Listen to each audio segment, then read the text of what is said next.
So, I just want to let you know some of the tools that I use for my own mental health and emotional challenges include meditation, prayer, exercise. I'm going to support groups, hanging out with friends and family, massage, using the massage gun, doing stretches. I do a lot of different things to help me cope with the day to day life.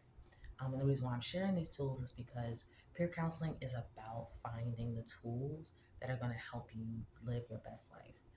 Because the bottom line is that the external world, it's crazy. There's a lot going on, there's a lot happening, and we need tools in order to cope.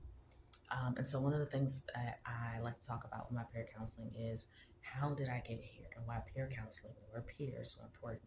It's because I identify someone who has bipolar, anxiety, and substance use disorder. And because of that, I have experience in terms of how to maneuver through those symptoms and those conditions because they can get you down. The crying, feeling really powerless, feeling really hopeless, feeling like no one understands, like easily the worst symptom of ever is feeling like no one really understands what it is that you're going through and why you're feeling the way you're feeling.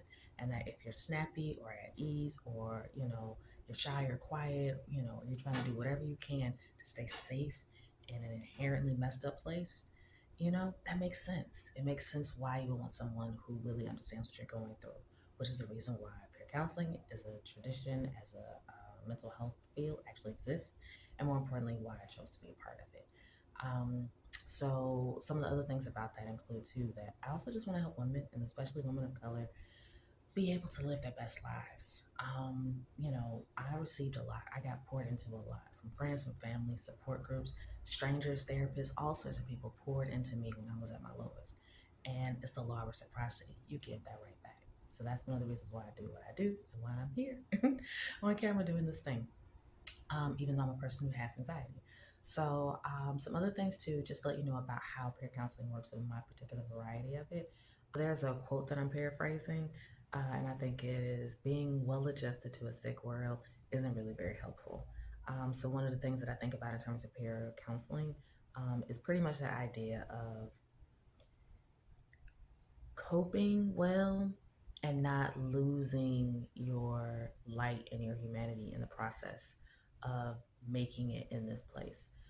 Because the racism, sexism, classism, a lot of isms is real. So the idea is to just not focus on everyone else and their issues, but to focus more on how the outside world is affecting you and whatever thinking or believing or ways of being in the world that are most unhelpful for you, figuring out a way to deal with them better.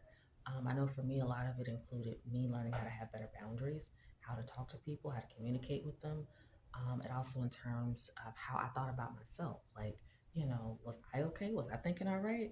Learning how to not gaslight myself and also at the same time take feedback from other people because maybe they have something that they really need to say that I actually do need to hear. And so those are a lot of sorts of things that I had to change over time. And I needed help with that. And I needed someone who really understood what I was going through, which is why I talk about support groups, because those are spaces where you actually talk to other people who are like, oh, you're going through this madness too. Okay, we're not alone, And that feels safe and connecting and like that I feel seen and that someone sees me, right? Um, that I'm not alone and that it's going to be okay because there's someone else who's walking up that same mountain, going through the same thing that I'm going through. That was really, really important in my recovery journey. And so it's something that I am focused on and giving women and especially women of color in this journey for them. Some of the things that I am about ultimately is focusing on what it is that you need and giving whatever feedback I can give. Most importantly, is listening to what it is that you want to do. I opened this video by talking about some of the tools that I have and that I use for my coping skills.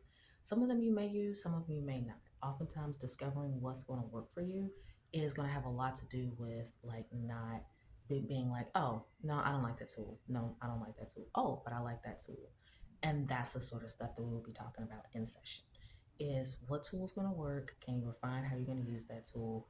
And, also being able to say to me, this is working, this is not working, this is working, this is not working, and being open and honest about that with me. Because obviously, Growth is what we're going for here, and growth happens together. That's again the point of peer counseling, is that I'm growing right along with you. You're going to share things with me that are going to help me, and I'm going to share things that are going to help with you. And so that's kind of like, taking that hierarchy out of it, where it's like it's some expert telling you something, like what to expect about peer counseling. So, first and foremost, is that it's a judgment free zone. Considering the fact that I've talked about mental health challenges that I got some stories and I got some behaviors and I have got some things that I have done that were not helpful, that didn't help me, didn't help another person at all. And so the point is about the non-judgment zone is that it's not about making anyone feel bad about what they do. Guilt and shame are not going to help one grow. I know that that certainly wasn't the case for me. And I assumed that that would not be the case for you too. So one of the things that I focus on is just coming and being where you are. If you're like, hey, I want to stop these unhelpful behaviors, I want to stop this unhelpful thinking, I want to do some things different in my life because I'm not happy and I don't enjoy it, then let's work from there, you know? And so, one of the things that I expect, of course, is effort, and I expect proactiveness because I'm going to be pouring into you. And I know that I had to do actions too when people were pouring into me. They weren't just pouring into me simply for their own health, they poured into me, and I was able to show, improve in the process while they were pouring into me. I think that is also a reciprocal law. So it's just something I want to mention, a way that I operate, a way that I work. And also, more importantly, I also want to leave you with some resources at the end of this video too, that you can check out on the bottom of the page. So that if, for instance, you're not feeling my vibe, because that's okay. Everyone is not for everyone. But if you are, definitely click the link and go ahead and schedule a session with me. I do 20-minute consultations. But also, if you are looking for peer counseling and it's really intriguing to you, there are a couple websites and places that you can go to that also have peer counselors. So I just always want to just be open about giving information so that people can find whoever it is that they need to find, whoever they need to hook up with, that's going to give them the things that they need. Because one of the things that I have discovered in my journey, and I hold true to it now, is that I am deserving of good things. I know that I am deserving of good things, and I know that you are deserving of good things. And when we're all believing that we're deserving of good things, then good things are happening for us, right? And that's just all I'm about. So.